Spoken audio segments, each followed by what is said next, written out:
Mayor Brooks had indicated right along this line is that as we grow, let's not destroy all the reasons why people came here in the first place. Yeah. And so we then started looking at the hillsides and the rivers and everything to try to say, what do we really want to preserve going down the road? When we start to grow, even though at that point in time we hadn't really started to grow very much, what do we want it to look like? Yeah. I think Mayor Brooks, again, must have said something like, we need to know what we're going to look like when we grow up, type of thing.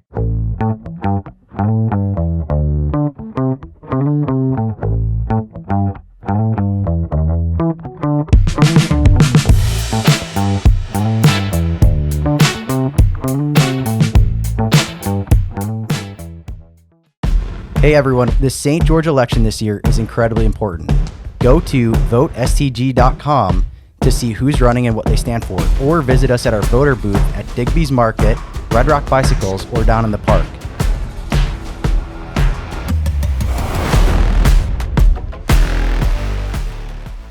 Hey everybody, thanks for tuning in to another 435 podcast. I have Kent Perkins, the godfather of the GEO Bond of 1996, the Parks and Rec Godfather. Really, we talked mainly about the history of parks and recreation here in Southern Utah, about the future, what's coming up, why is our community so connected with trails, and what is the quality of life that we really love and cherish here in Southern Utah, and what we want to have moving forward. So we hope you enjoy this episode, get a little history on St. George, something you might not have known, but make sure you go to look up the Quality of Life Coalition on Facebook. Jump into Google, but St. George Quality of Life Coalition to find out more information about the GEO Bond, sgcity.org/go bond, and also go to votestg.com to find out information about the remaining 6 candidates that are on the ballot. November 21st is the election. Make sure you get out there and vote. On the primaries, we had 39% of our community vote. Only 39% of the voting population voted. We need to bump those numbers up. We need to get your voice heard. Get out the vote.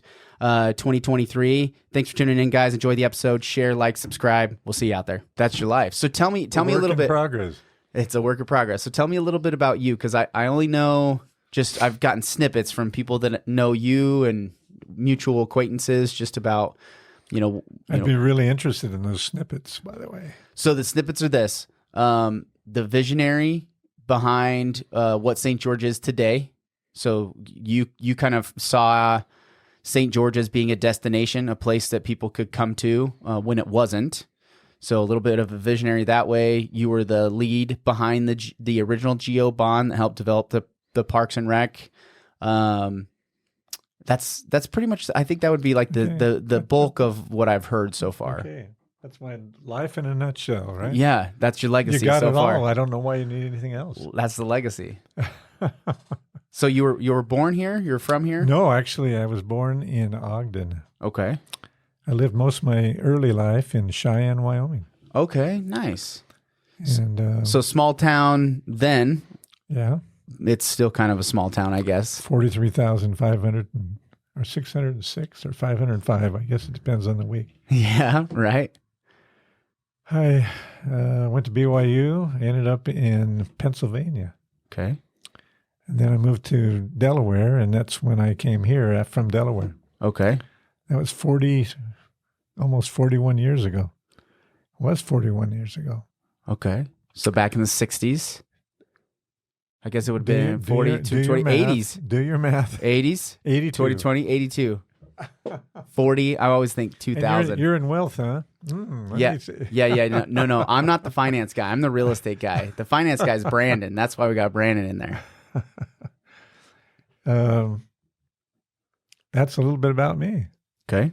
I don't know what else you need to know, but there's volumes and volumes that you feel like it. What got you to Pennsylvania? Job, actually. Okay. It was an interesting time. The job market was terrible back in those days. Here's a good story. You ready for a good story? Yes, sir. By the way, how much time do you need me to elucidate on this subject? So we probably have an hour. All right. Maybe a little longer. Okay. So anyway, I graduated in broadcasting. Can you tell by the dulcet whatever of my voice? The silky tones. The silky tones. And the jobs were really hard to come by. And so I went back to school and got a master's degree in municipal parks recreation. Okay. And I called back in the day when you didn't have cell phones. You had to spend a lot of money on long distance phone calls. I called every major city west of Denver to the coast to try to find if they had any openings. Oh, wow. And the only one I could find was in Weed, California. Oh, my gosh. Okay. And I applied, but it didn't work out for some reason. And so the only way to get a job at that point in time was just go out and beat the ground. So we actually loaded our daughter and her crib into our car somehow. And we drove across the United States and stopped in every major city on Highway 80. Yeah. Looking for a job, just walking in cold. Yeah.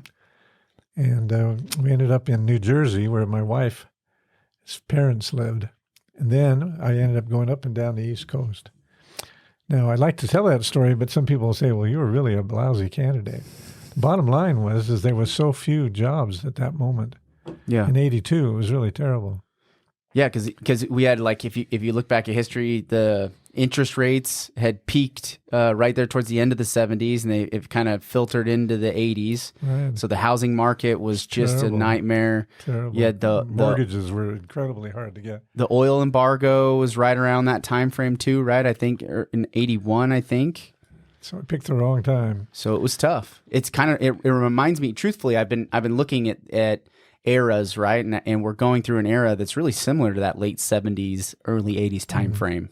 There's a lot of comparisons. I mean, the strikes. History repeats itself, they say. It does. Over and over and over. It does. And so I ended up then using that as a base of operation and literally walked in on people all up and down the East Coast looking for a job. I even traveled from New Jersey to North Carolina to interview for a part-time job. Oh, wow.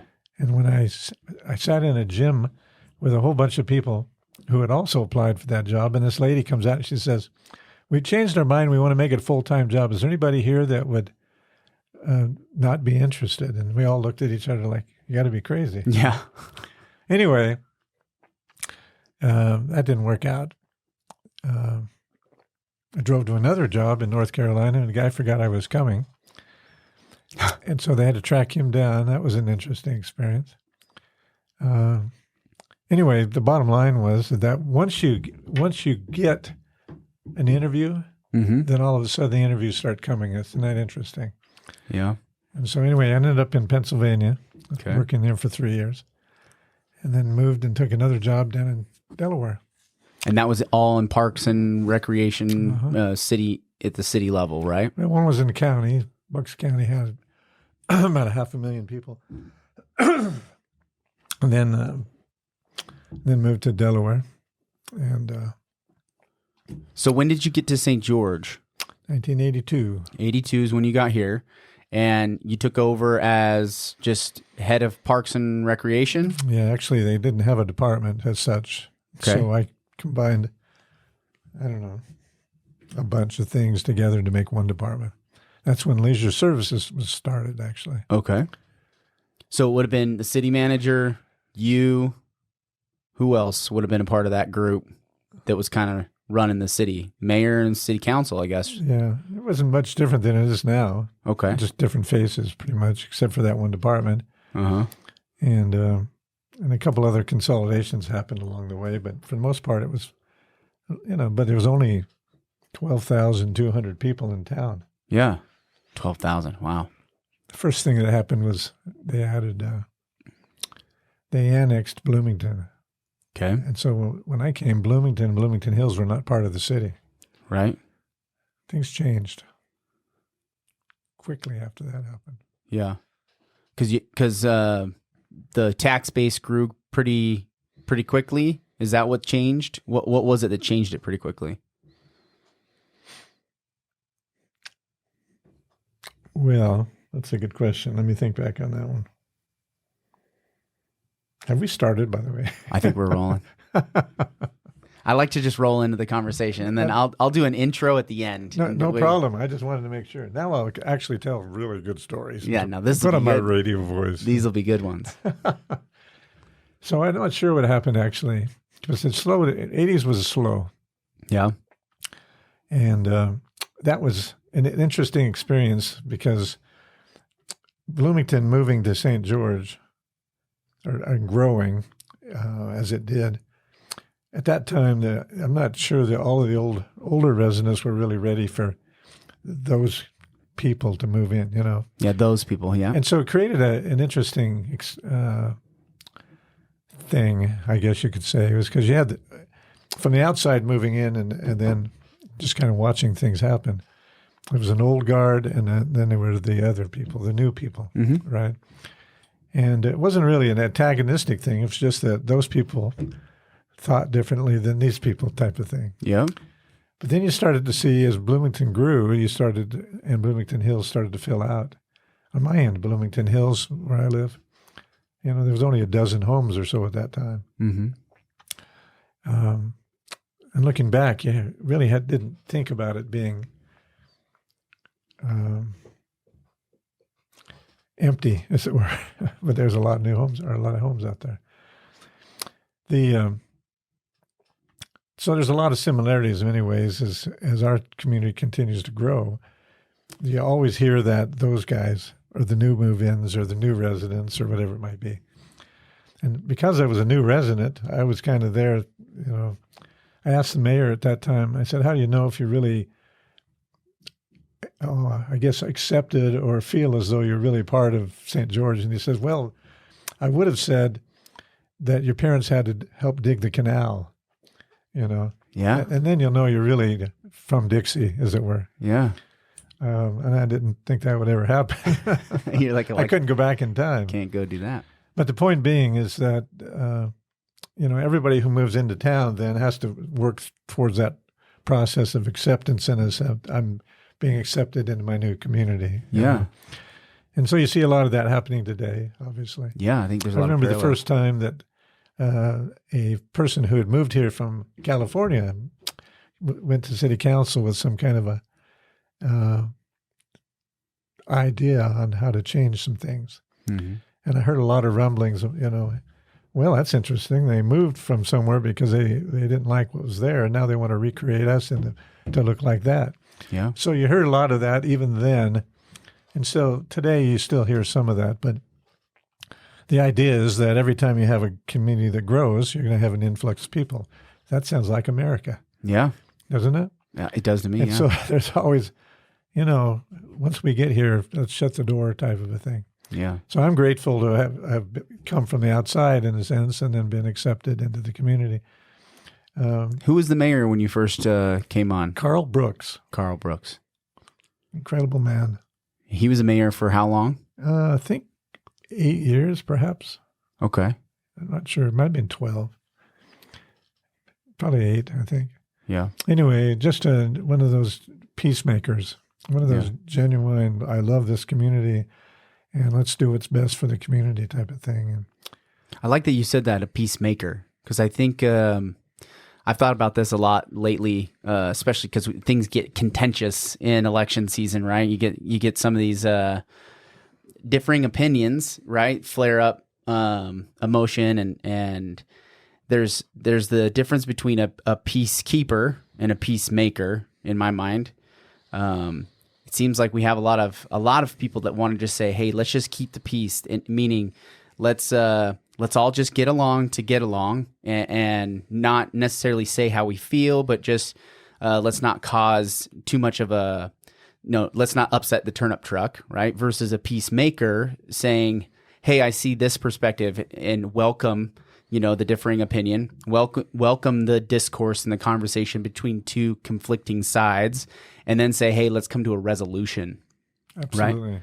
And I feel like that's something we're missing out of politicians from the top all the way down, right? From the local government down, which I think is the most emotional, I truthfully, because you see people and you know them personally. There's a lot of, there's typically long relationships that go back in time. And we carry with us animosities or resentments, sometimes rightfully so, in that there were some things that were said or done back in years ago that hurt people's feelings, but we carry that with us. So at the local level, we have a lot of that, but then all the way at the top, we don't get a lot of state or federal level leadership that are looking to make peace and really take leadership roles. I feel like we're really missing that. And this era of politics has gotten so out of whack, at least my opinion. Right. And history says, we had better leaders like that, but I also can see how,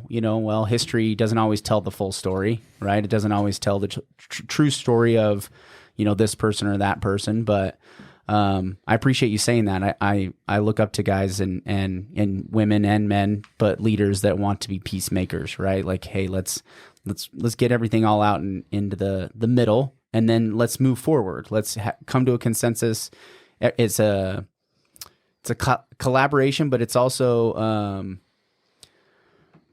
it's a give and take, right? We have to be okay to lose some things. We can't it's got to be a win-win. It can't be a win-lose. Right. And I think this might be a good kind of interesting idea with the GEO bond, the general obligation bond, and Parks and Rec raising money for this.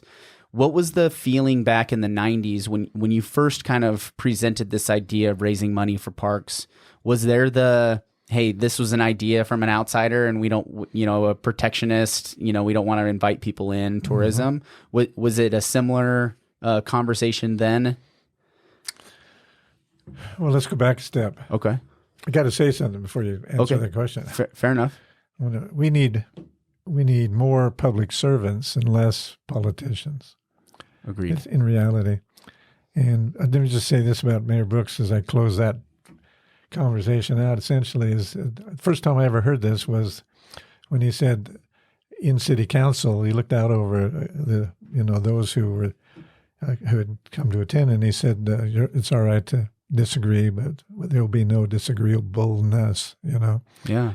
And so that, to me, it's really set the stage, and that really is how he handled things.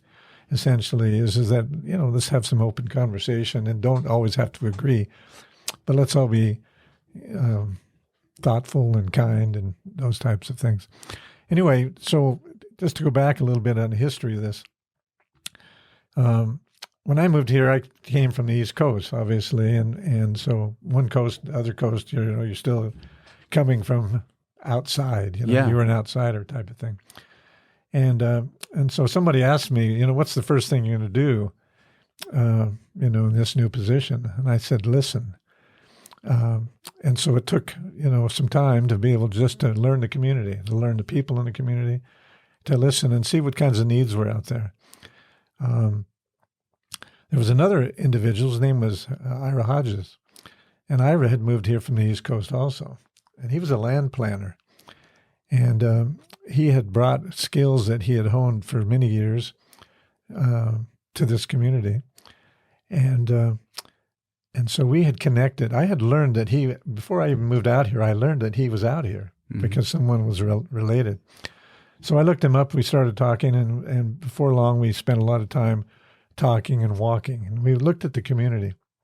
Our goal at that time was not to try to impose, but to determine what is the future of this community. It's not always going to stay at 12,000 people. And of course, when they added Bloomington, it ended up 14 or 15,000 people.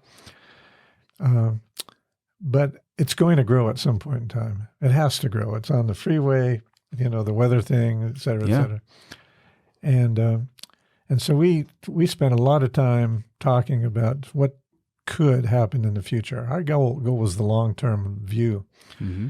And so as we continued to do the things that we needed to do as a community, at that point in time, based on our size, et cetera, we wanted to look down the road. And so we started to create a plan.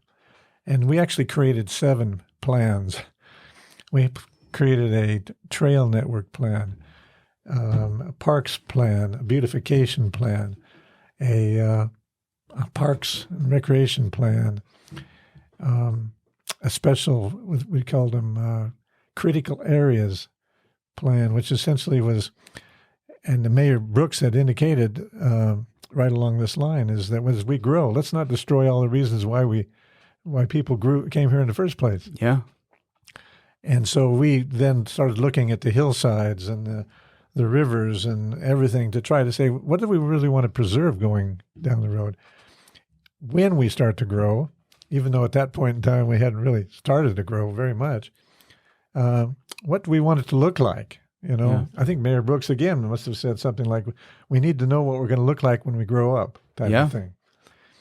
And so we put together this plan, and so we went into the city manager and said, here's 7, I think it was 7 plans, might have been 6, plans for the future. Tell us what you think. And he really liked the idea that we were looking down the road. We weren't just doing our day-to-day, but we were looking down the road. And so he said, but that's a lot of plans. Why don't we put them all together into one plan? Yeah. So we did. We call it the Critical Areas Plan. And we presented it to City Council. And City Council really bought into it. They thought that this was really terrific. We wanted to, it's the first time the master plan had really been done. And, Interesting. And so we took those plans and the City Council said, you know what, we need to further study this idea. Now, just kind of step back a little bit. Obviously, when we came from the East Coast, there are a lot of communities that have been around for a long time and done a lot of things. And you try to find those kinds of things that maybe could fit here that would be of value to this community, like trails as an example. There are communities back there that have had trail networks for years and years and years. And there was great value in those because it created safe corridors for transportation and recreation and people of all ages, et cetera. So as we looked at that, the council said, we need to study this further. So they created 2 groups. One was the Critical Areas group, and one was the Hillside group, because they wanted to preserve the hillsides, and as some hillsides have been and some haven't been. Yeah, interesting. Before you keep going, because I think you're right on track. This makes a whole lot of sense. But before we get too far away from this, so the original idea, like a master plan, a long-term plan, that came from within the administrative group, right? So it didn't come from the city council. They didn't come to you and say, hey, we're trying to figure out how do we manage the future down here. It was really the city manager, were you and Hodges. What was his first name? I'm sorry. Ira. You guys kind of had thought, hey, we need to be looking down the road, and you brought it to the city council, and the city council said, hey, this is actually a good idea. We hadn't. Did they say we hadn't considered this, or was it? I'm not sure I can remember because. Do you think the conversation was around like looking down the road? Because I'm looking at where we're at right now. We don't have a master plan. We don't. We had one that ended in 2020, and it doesn't seem like we have any. We had this some focus on right downtown. This master plan for downtown, but the rest of the city, it seems. Well, like... we have a transportation master plan. Okay. There is a Parks and Recreation master plan. Okay. And I know that each one of the departments, there's a power long-term plan, there's a water long-term plan, but the water long-term plan, it primarily is driven by the Conservancy District. Right. Now it's got to be a whole group effort when it comes to the water, right? And so, what that expanded out into the I call it the metropolitan area, but Greater St. George. There's a greater, plan that essentially takes in the majority of this area. Yeah. And the cities all buy into that type of thing. Okay. So there's a lot of long-term thinking in terms of those kinds of things. So, but it really started kind of early on right there in the 80s with you and Ira. Well, those are there's the water and power and those other kinds of things obviously are thinking down there. Yep. But this, from our perspective, this was a focus on open space, trails, growth, parks, whatever. And as we perceived it, we'd stand up on the ridges and look out over there and take photographs of nothing. Yeah. And think, So we then, as a part of that, we ended up talking to the planning department as an example and said, so let's talk about build out. What, if this community were to build out, what do we want it to look like and stuff? So Mayor Brooks, he often said, and Gary and others who there were basically saying, what are we going to look like when we grow up type of thing. Yeah. So I think at that time there was a lot of discussion about it, but there was always a hesitancy to, when you're a small community, to, the definition of an expert is somebody who lives 50 miles away, Yeah. So there's a hesitancy to about, internally, you want to bring in people from the outside who are supposedly experts. Yeah. But they're expensive or can be expensive. Yeah.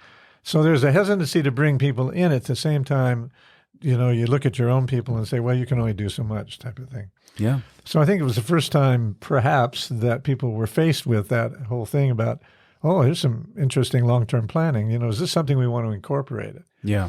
So the city council said, let's create these two groups. Okay. So the critical areas group was charged with the responsibility to meet regularly and talk about these ideas and these plans and how do we preserve the open space. Mm-hmm.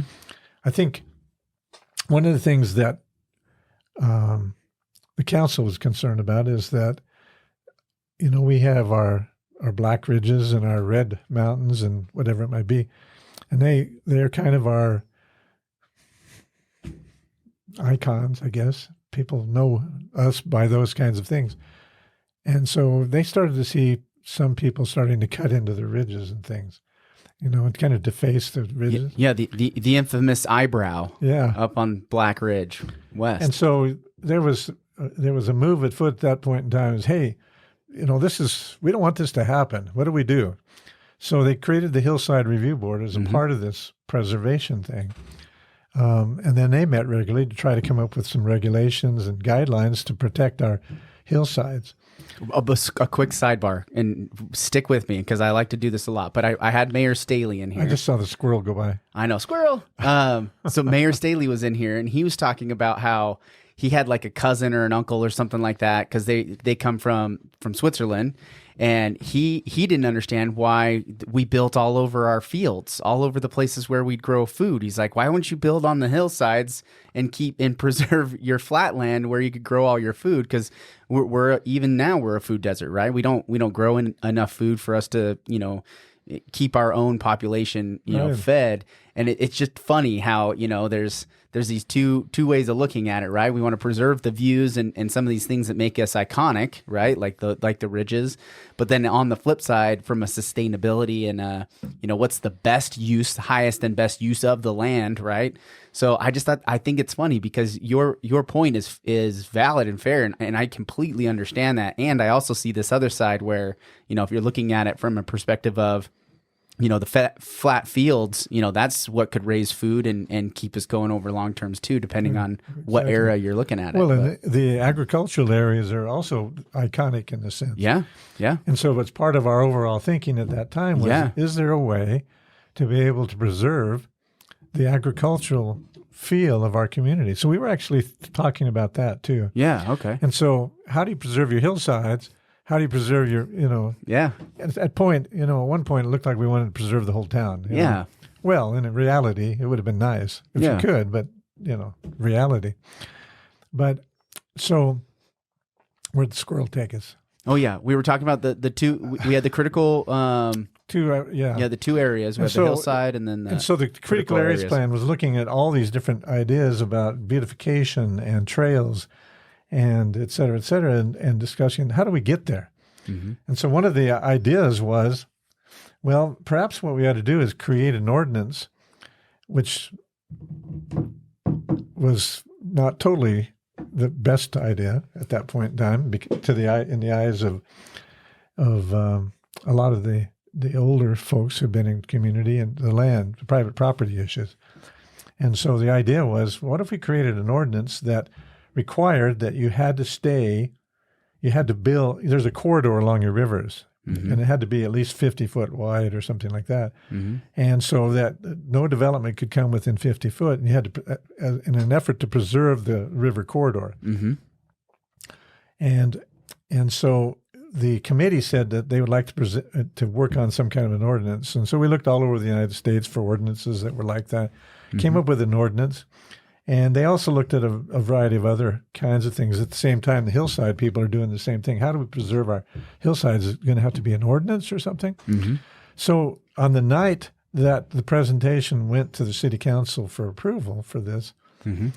one of our own committee members, who just happened to be a farmer who had owned a lot of property along the river, basically decided he didn't like what was being presented, and so he spoke against it, even though he was part of the committee, and we thought that he was for it.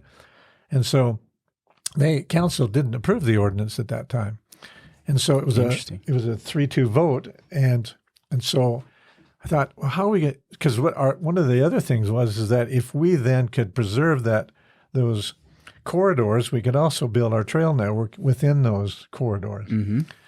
So I went to the mayor and said, well, maybe that's not the best way to do it. Would you give me a permission to do it a different way? And so he said, well, what is that different way? And I said, I'm going to just go out and talk to people. Yeah. And so I went out and started talking to the people who own the rivers, the property, The land. the land. And before long, I found that there were a lot of people who understood now that what we were trying to do is maybe get an easement or some other kind of thing. We're not trying to take away your property. Yeah. But we'd like to create this trail system. And so luckily, there were individuals who felt that was an acceptable thing to do. And so we began, that was the beginnings of the trail system as far as building the corridors. Mm-hmm. So the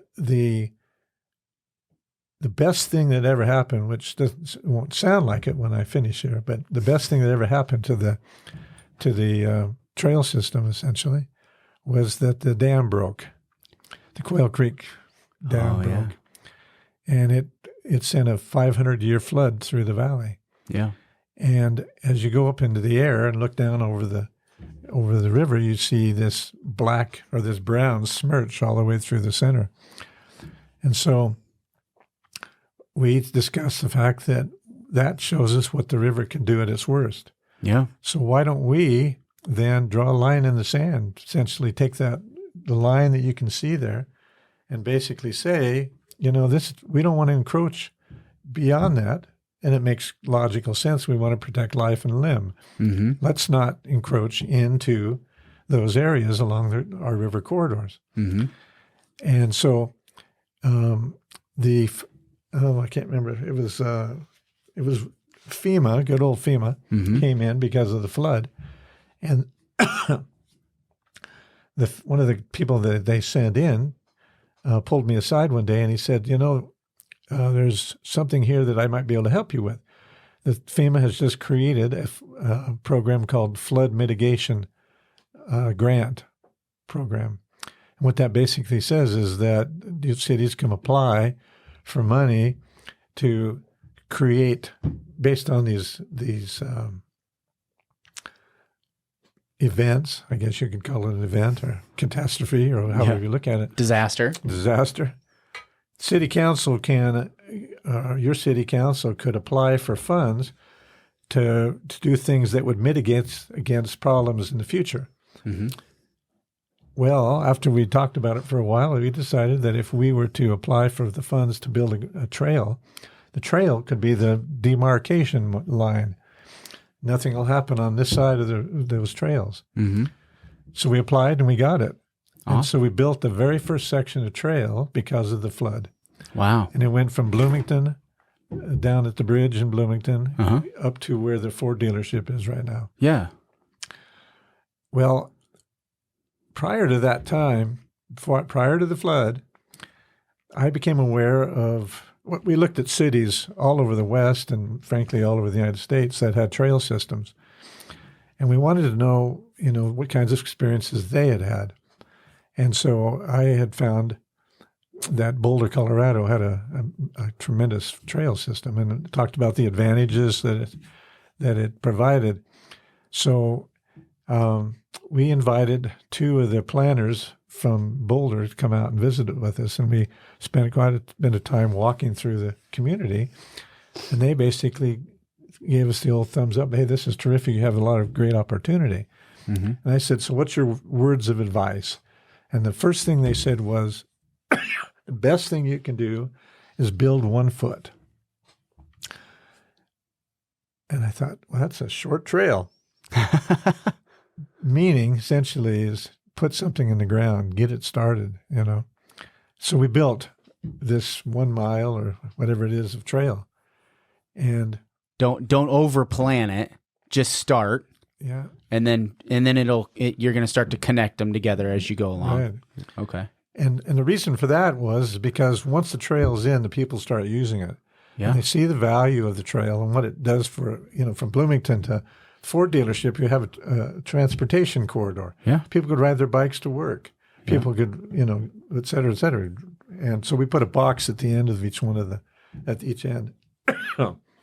And the, and comments. Holy cow, we got comment after comment. And the number one thing in the comment was build more trail. So I invited a student group. I said to the city manager, we need to do a survey of the community to reinforce this demand that we're receiving. Yeah.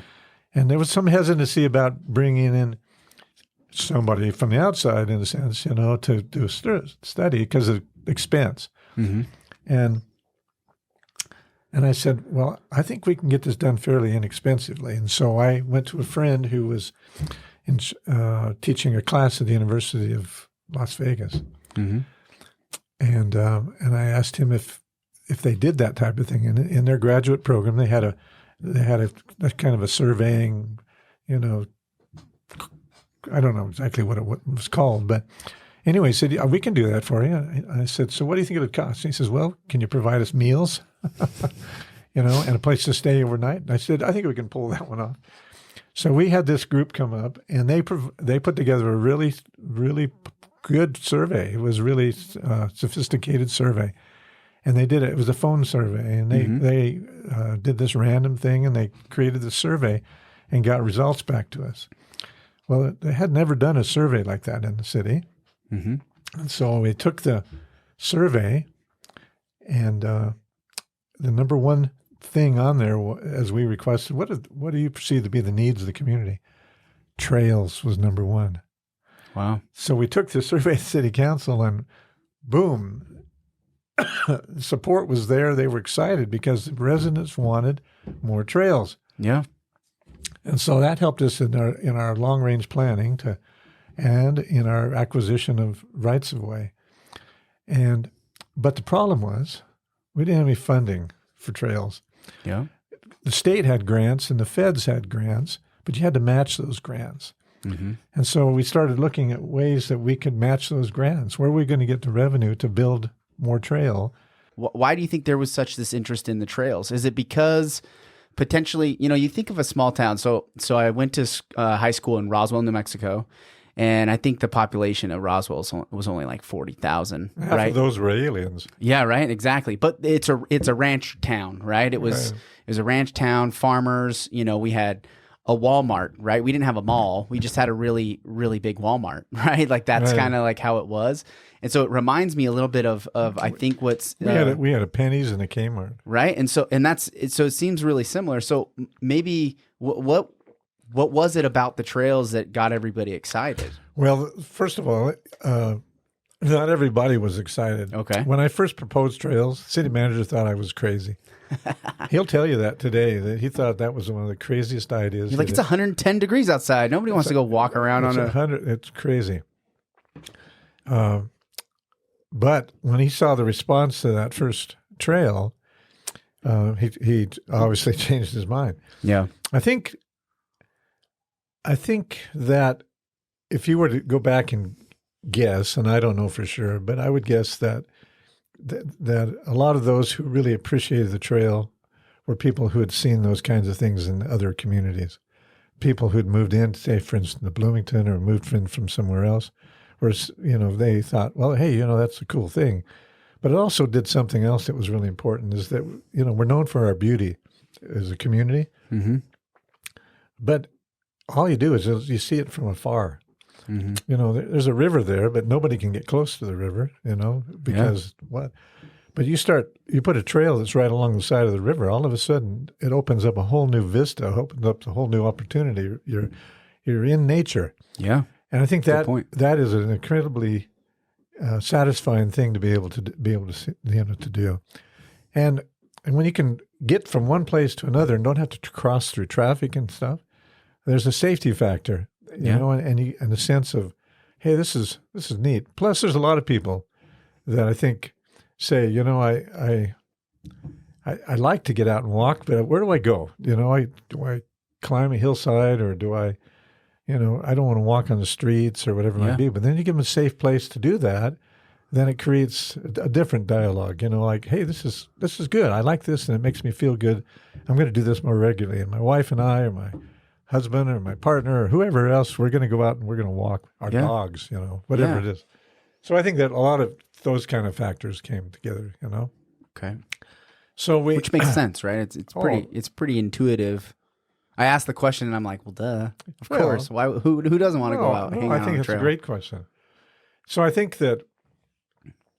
So we were to that point where we started, you know, the idea of, hey, you know, we have 3 old parks, but you know, it's a growing community. We just inherited one in Bloomington, 4. Now we got 5. You know, and Perkins has talked the city into building a park in Bloomington Hills, and so we're, you know, now we have 6 parks, and the neighbors are loving it. You know, we're hearing good things, et cetera, et cetera.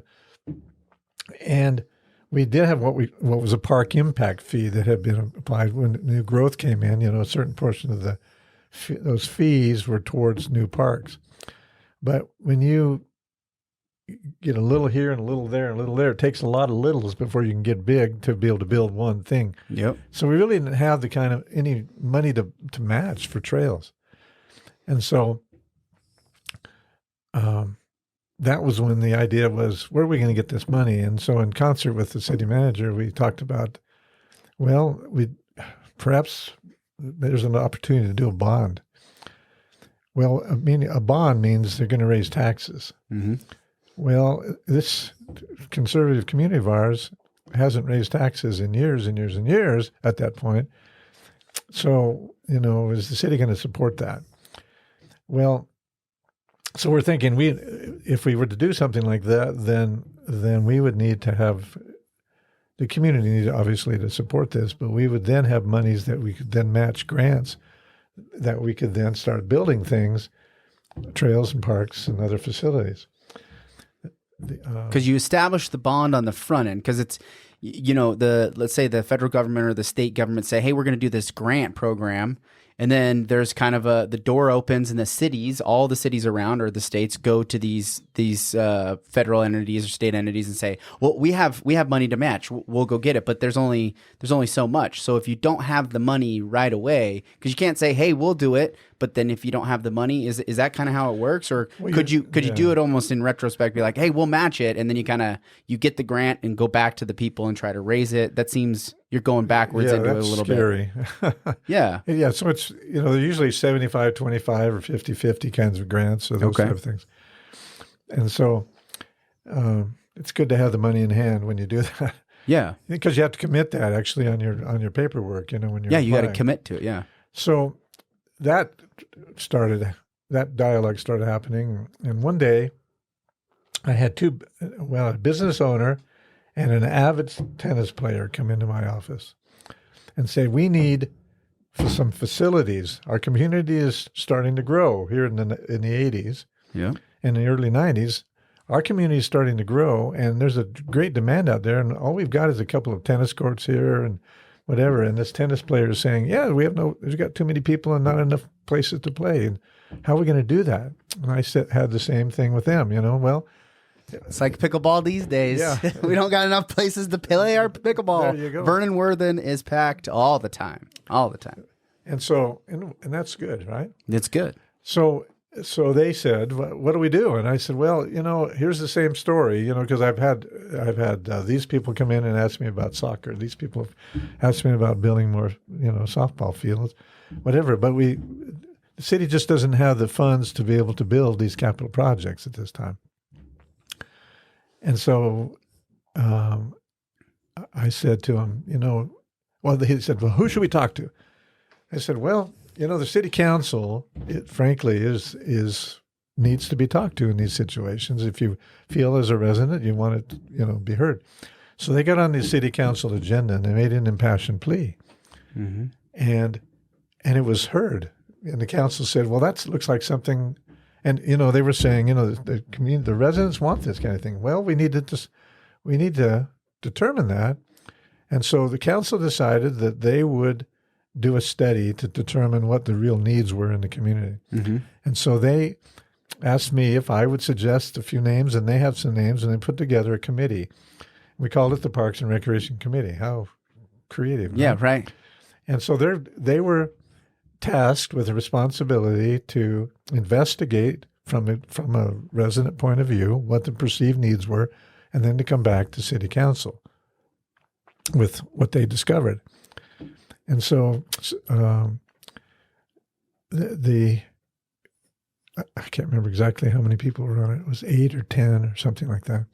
Individuals were asked, and they all agreed to serve. And they met with some regularity and decided, you know what, for us to better do this, we better create some subcommittees. But first, let's have some public open houses. So they actually sponsored some public open houses and packed open houses. The public were coming in and said, these are things we'd like to see. And so after taking really good notes, they decided, well, let's categorize these into certain areas: field sports, soccer, which would be like soccer and lacrosse and softball, rugby and whatever. Well, in softball and baseball, they had their own separate category. Okay. The swimmers wanted some place to swim year-round. The tennis people wanted more tennis courts. The trails people wanted to see more trails built in the community. Golf community was quiet at this point. Yeah, that was a whole different story. So I don't know if we have time for the golf story. So they, after hearing all these groups, they said, well, let's create some subcommittees. So subcommittees were created for each one of those areas. The city employees were ex officio note takers, essentially. Then we would take the materials that came back from the committee, and then we would put it on paper.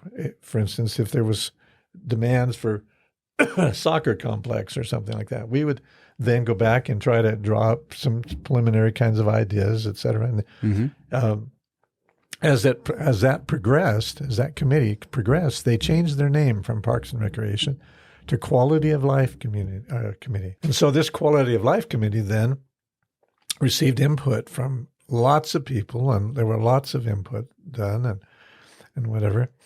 And the committee then I love the name of that. I really do like the name of this, because it's so easy to get stuck into, you have this governing body, right, that says, okay, we need to make sure we prioritize public safety, and we need to prioritize utilities. Right, a utility meaning everybody in the community is using it, right? Whether they like tennis or pickleball or not, a utility is where everybody needs these services, right? So public safety, utilities, whether it's transportation, water, fire, all the stuff here. The quality of, you can have a life and you can be governed by this group, but the quality at which we experience Southern Utah and what makes Southern Utah, it's a facet of all of these things. It's this big bucket of all of this stuff. It's not just the minimal government side and what that role really looks like. It's a nuance. There's a blend between these two things. And I think this is why a lot of times we get so caught up in, okay, what is it the government's role? Because what I'm thinking in my head is it really the city's role to fulfill the needs and wishes of these, kind of niche groups, right? These individual communities that are wanting this thing. Is it their role to facilitate this, or could they not have just said, hey, there's this quality of life group that organizes on their own, and it's a private organization, and they can go do that, and the city says, hey, yep, the zones look like all are good. If you want to go through with that, go for it. Kind of raise your own money type of thing, right? So I can kind of see this balance between the two, but it's not as simple as that, right? No, but the word that you hit on was balance. Yeah. A successful community is balanced. Yeah. And the effort is to try to create an environment that is pleasant, pleasant, and safe, and rewarding and uplifting and all those other kinds of things, if you can, in a balanced kind of a way. Yeah. And if you shift any way too far to one or too far to the other, things get out of balance, and then you have all kinds of issues, just, potholes and other kinds of problems in your streets, and crime, et cetera. So you want to balance. So we have our work a day, and then we have our other time, often referred to as leisure time, right? Mm-hmm. And so it's a balance, and councils those councils in those days recognize that, and not just those days, but that the balance is really important. And when the residents are asking for those kinds of things, then there's an effort to try to meet those needs, because our public servants represent the interests supposedly of our community, right? Yeah. And so after this, all these groups reported back in, then it was our job as a staff to be able to try to take all these demands and say, holy cow, if you put a dollar figure to this, we're up to 25 or 30 or $40 million in demands. How do we get that back into something that's reasonable? Yeah. So we end up going back to the city council on a number of occasions, and finally the report went back to city council, and those two individuals I mentioned to you, basically were there, and they had asked, if we go to all this trouble, are you willing, if the community supports this or desires this, and we go to all this trouble, are you willing then to take the next step to create a bond? And the council said, in so many words, yes, but they wanted to do a survey.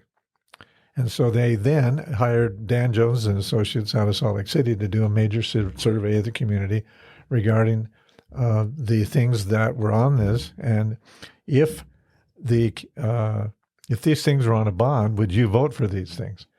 And it came back as 74% or some number I can't remember right now said yes.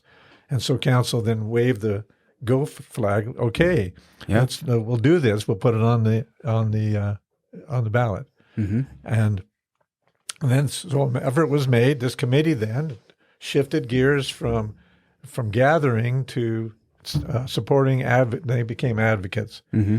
and the community then they went out and advocated for, let's get this bond. And of course, all these individual groups are doing the same thing. Yeah. All these soccer people and everybody, and so it was on the ballot. And when the results came in, 69% of the community voted yes. And so then we now had $18 million, actually $18,900,000, I think it turned out, to be able to work with, to be able to build these things. And then it came back to my department and said, okay, now do it. And we said, oh, good, here's all the work. And at that point in time, there's a park planning division that's built within the department, and some landscape architects who do a lot of great work and whatever. And back then, we essentially didn't have that. Yeah. And so we had to use a lot of outside help, to design, et cetera, et cetera. But because we had the $18 million, we would then be able to apply for grants. Yeah. When all was said and done, we spent about 25.9 million dollars, something like that, and the difference was donations and grants. So we were able to leverage that money significantly to be able to build all these facilities. Yeah, I remember the mayor at that time said we should have gone for 25 million. Truthfully, when I listened to the bond presentation, in my mind, I thought, well, why did they come up with the number? Then it was said because it's not going to raise anybody's taxes. This time around, this new one. And I thought, okay, well, it seems like we're going into it because we want to continue this. We want to continue the vision that was started and kind of run it to the finish line. Is that really kind of what this? We got a lot done in that first run. would this next bond kind of take us to a finality of what this vision looks like? There is no finish line, because what we're doing is we're looking into the future. Yeah. And back in '96, we basically said, so what do we want to look like over the next 25 years? Mm-hmm. Do we look like it? In large measure. In large measure. I think in some ways we couldn't have predicted probably that we were going to have quite the growth that we've had. But as far as putting facilities out there, in large measure. But the unfortunate thing is that the growth has happened so rapidly in the last couple of years that it's outstripped our ability to keep up with what we thought we could do. Mm-hmm. But so I say that I don't see a finish line, because if we're visionaries looking forward, what we're trying to guess what it's going to look like in the next 25 years or whatever. Mm-hmm. But we want to be able to continue as best we can to be able to put in place those kinds of things that would take us from where we were. That saying that essentially says we haven't come this far just to come this far. Yeah. And in 25 years, I hope somebody says that exact same thing. Yeah. And one of the things that I thought about a long time ago was, wouldn't it have been nice to be able to come when there was nothing here and actually plan in advance and say, okay, this is where the roads are going to be, this is where the trails are going to be, this is where we're going to put houses, and this is where the parks are going to be, et cetera, and identify all that stuff. You can't do that, obviously. Yeah. And so, well, I mean, we get to do it at some capacity, right? I mean, we can kind of foresee out what do we have left, at least at St. George City. Santa Clara is pretty much all built out. There's not much left there. Ivans is taking the approach of, we don't want to do anything. We want as little building as possible. Washington seems like they've built out all the houses that they really want and need, and their focus has transitioned into more of the business and commercial side, which, whether you build out your business first and then residential after, I think I would venture to say they probably wish they would have done businesses and infrastructure stuff first and then houses later. But what I can't help but think right now is what's going to happen in Hurricane, because that's you got a big blank canvas out there, a massive blank canvas. Sure. And I'm hoping that they take this approach that you took early on and said, hey, let's really paint out this future. What do we really want and where? It was one of the city council members in Ivans in one of the council meetings said, once we build it, that's what we get, right? Once something goes there, that's what we get, because we can do zones, we can give direction at the city level as to what we think developers. What the best use of the land is, and give direction to the developers in that way. But at the same time, once they build it, that's pretty much what we get. Redevelopment is insanely expensive, yes. Right? And we don't, only 11% of our county, I've said this a million times, but only 11% of our entire county is privately owned. It's even available to develop. State and federal lands own the vast majority of it. So thinking up, going up the corridor, up 18, some of the projects and things of stuff that I know with water treatment that they're wanting to do up there in Dameron, Diamond Valley. I just can't help but think we just need more of the visionary type feel. And I can see how parks and recreation can't be afterthoughts, because what would be the incentive? Developers don't. There's no financial incentive to build one, and we have this. We have these rules around larger developments that they need these amenities, right? So if you have this master plan, I think there's a certain size of development that requires an amenity.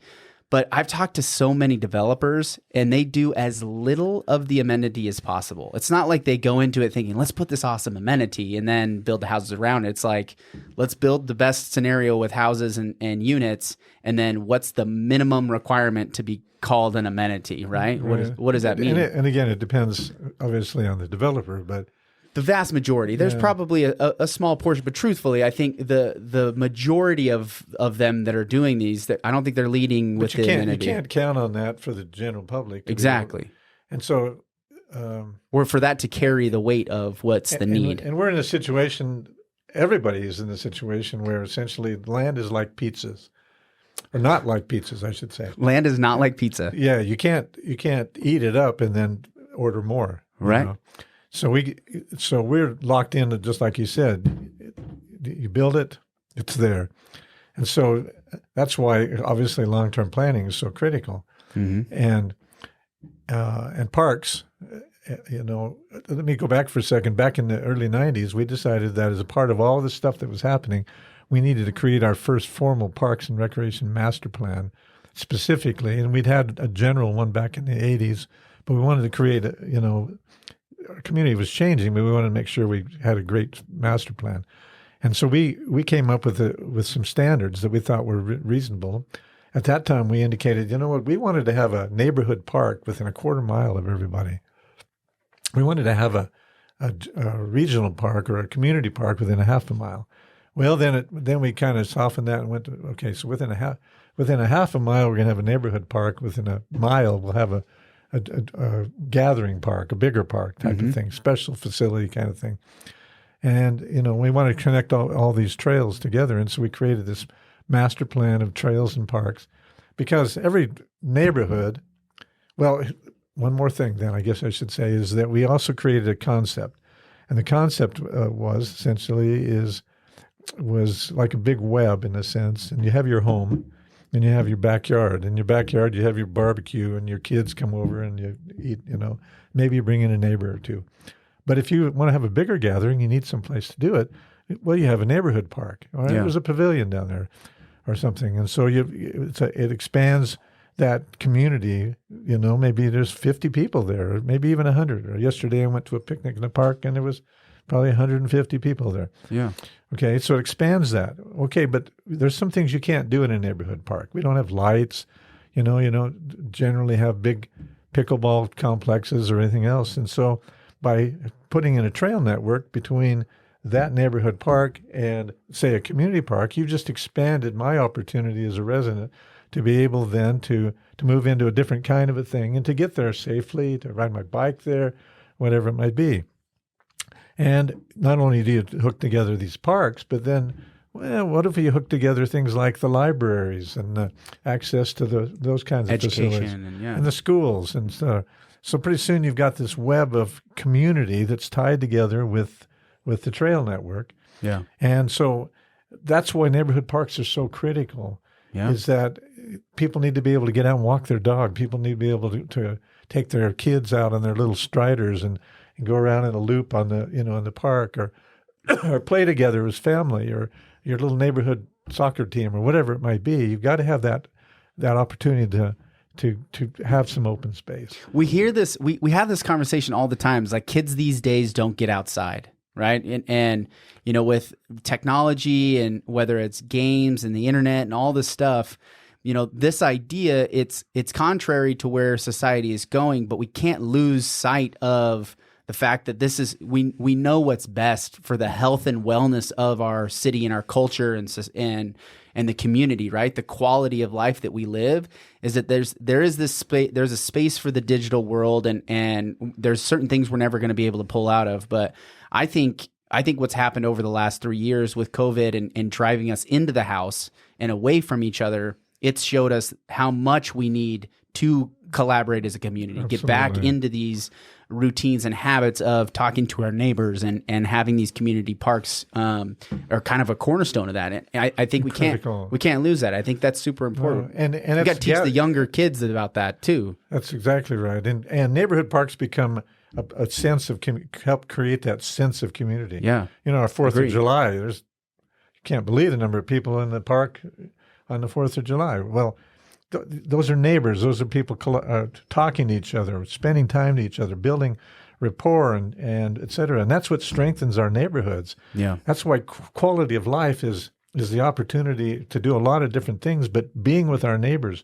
being able to talk and with our families, et cetera. And so neighborhood parks are critical. And if you look at a lot of the new development kinds of areas, some of those people have built in that idea of community parks, and some of those areas have not. Mm-hmm. And some of the biggest growth areas have the fewest park areas, and you got house after house, right?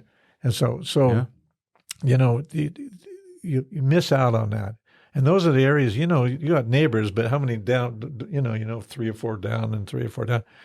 But, when you can bring together, essentially 100 families, whatever it might be, then your neighborhood expands, that feeling of safety and comfort and et cetera. And do I sound passionate? Yes, I do on that. You should. That issue. And so there are those who discount. There are places where, and I'm not anti-development by any means. I ride my bike with a developer every Saturday morning, and we have great conversations, and I understand the mindset of the development. But this developer that and broker individual gave a great quote. He said, the major thing, the number one thing that I get and the builders get are questions from the buyers saying, when are they putting in the parks? Yeah. When are they putting in the trails? He said, that's the number one thing. Well, that's not because we're planting seeds in people's minds. We're saying that is intuitively what they want. They want to know that that's part of their community. Yeah. And some people get that and some don't. Yeah. And those that don't, when I was working for the city, we got into a lot of interesting conversations with those individuals about they really want these things. Here's a great story. For instance, we had one developer that when we put in the trail at the very beginning, he was absolutely so against the trail. He was calling me and telling me, this is stupid. You got to stop doing this. We don't want this trail, whatever it might be. And then we put the trail in. And then he called me back and he said, I am so ticked that you put that trail in. All my residents now want me to hook to that trail. Because they think it's the greatest thing going, and now they want me to put in connections. And I just had to laugh. I had a developer who got on my case about trails on and on and on, finally relented and gave us a little sliver of a right-of-way. And then after we put our trail in, he came in and named his development the Trails. Okay, so what I'm saying is the trails. But do you think the fight is that it's it's costing money? Because I can't help but feel like it's a money thing. It always comes down to the money, and it says this is more expensive than what I want. It's going to take money out of my pocket, and yeah, they want it, but I can't translate that to a dollar. Okay, so go back to well, yes, but if you look at the really great developments, not just here but around, and we've got some really good developments. There's no question about it. They know that that's important because that helps them. Frankly, it helps sell their houses. Yeah, helps them sell their development because the public wants amenities. They want something that's creates extra value in quality of life, right? Yeah. Back when we proposed the bond initially, it was said that the average home would probably have to pay about $2. I can't remember what the number was, but there was a tax increase, and yet 69% of the residents said it's worth it to us to pay that, not just for us, but for our kids, for our grandkids, for my neighbors. I want this community to be the best it can be because I really would like to see my kids want to live here in the future. Yeah. I would like to see my grandkids stick around, that type of thing. And so they actually went out on a limb in a sense and said, we'll tax ourselves. This time around, that decision doesn't have to be made. It's basically saying, hey, I've been paying right now what averages about $2 and something a month. Yeah. If you think about it, $2 a month. What can you buy for $2 a month anymore? Nothing. There's nothing. A bottle of water? Yeah. My cloud storage is more expensive than that. There you go. And so you think, okay, so I'm paying this. I have been paying this. There's some areas of our community that don't have access to our facilities. The growth in those new areas hasn't allowed for new parks to be built. The trails haven't been connected, et cetera, et cetera. Mm-hmm. And so we have this beautiful master plan long term, and those people who've been paying for the last year, 2, 3, 5, whatever it might be, are not seeing the value of those $2 a month. Yeah. And so we have an obligation to give them that opportunity to say, let's connect you. Let's make you part of our community. Let's give you the same advantages that other people have with their neighborhood parks and et cetera, et cetera. As the demands grow, we can do this, and we don't have to pay any more money. We pay what we've been paying, essentially. It's not going to increase, and what it will do is eventually probably decrease because we'll have more people in the community, right? Yeah. And so that's what happened from the very beginning. As the number of people grew, the amount of money we were paying out of that went down and down and down. And so it's a great opportunity. But again, it's always that decision: am I doing this for me? Am I doing this for the community? Am I doing this for the future? And so what we're hoping people will see is that this is an opportunity, to say yes. Let's vote for this bond, and let's extend those opportunities into the future. And hopefully down the road, in 25 years, those people will be visionary, and they'll look back on us and say, I'm sure glad they did that. And now we have the opportunity to pay it forward again. Yeah. And it's just amazing. You go out during COVID, it was amazing to go out into the parks. I took photograph after photograph of the numbers of people that were in the parks because that's the only place they could go, in a sense. Yeah. And when we first built Bloomington Hills North Park, which was before the bond, obviously. Yeah.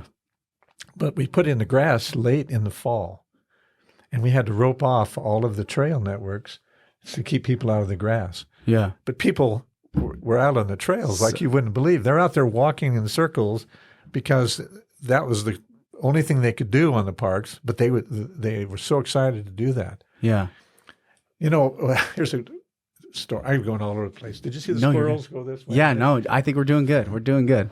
I appreciate the history on it because I think it helps give understanding as to where we were before, what we're trying to continue on as we continue to develop and the city continues to grow, because the train's left the station, right? There's none of this idea that we're going to stop growing. It's not in the realm of possibility. So we have to stay in the future. We have to stay future mindset by stopping by feeling like if we just stop funding these things, people will stop coming here. What we end up doing is that the water will run to the path of least resistance, right? Just like water running to the path of least resistance.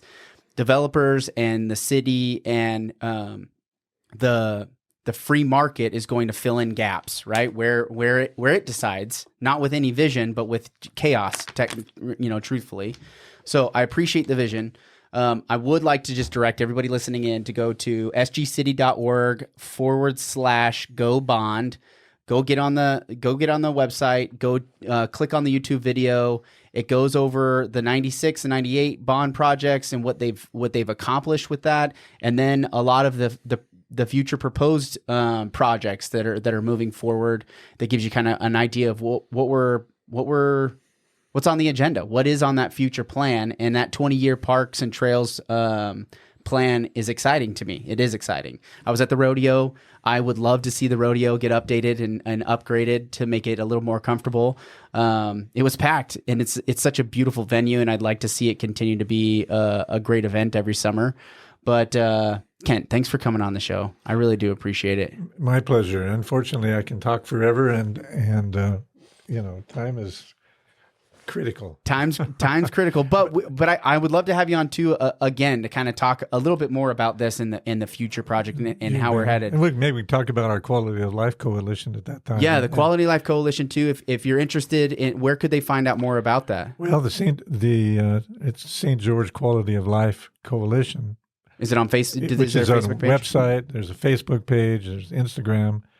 You can find it on any of those. Okay. In some places it's SG City or Quality of Life SG, but it's St. George Quality of Life Coalition. And so our whole idea essentially is to promote quality of life in the community. Yeah. The bond is something we'd love to see passed, and we'll do all we can to advocate for that. Yeah. And we also want elected city council members that are also in favor of the bond as well. Absolutely. Right? We want everybody to know that the residents of this community, 70%.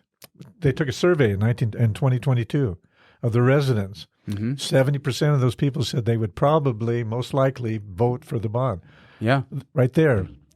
You're right back at the same percentage as exactly back in the day. Residents of this community want those kinds of amenities why they come because here. that's part of quality of life. And we'll talk maybe about the arts. Oh, I love the. I'm a big advocate for the arts too. We have a lot of that's part of the quality of life. That's part of the balance. Absolutely, I agree. Hey, thanks for coming on. We'll My talk to you pleasure. again. Thank you, Robert.